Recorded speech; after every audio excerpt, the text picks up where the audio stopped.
বিরুদ্ধে warrant issue করা হয়েছে, যদিও তারা আমাকে ওয়ারেন্ট ইস্যুটা দেখাতে পারে নাই, কিন্তু আমি আইনের প্রতি শ্রদ্ধাশীল হয়ে আমি তাদের সাথে যাচ্ছি।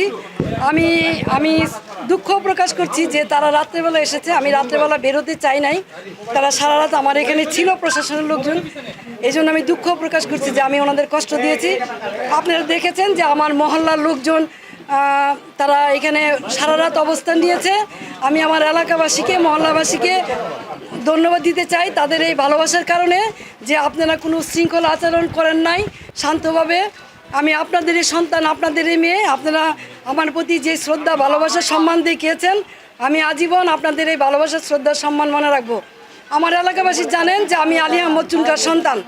আমার বাবা সাম্যের রাজনীতি করেছে, দলমতের ঊর্ধ্বে উঠে রাজনীতি করেছে। আমি আলী আহমদ চুনকার সন্তান। আমার যদি অপরাধ হয়ে থাকে জয় বাংলার, জয় বঙ্গবন্ধু বলার কারণে, তাহলে আমি সেই অপরাধী হতে চাই। এই জন্য যদি আমার বিচার হয় তাহলে বিচার হবে। কিন্তু নারায়ণগঞ্জ শহরে 21 বছর আপনাদেরকে আমি সেবা দিয়েছি, কোনো দিন কেউ বলতে পারবেন না যে আমি কখনো প্রতিহিংসা পরায়ণ হয়ে অন্য কোনো দলের প্রতি আঘাত করেছি, অথবা কাউকে আমি কোনো ধরনের বৈষম্য আচরণ করেছি।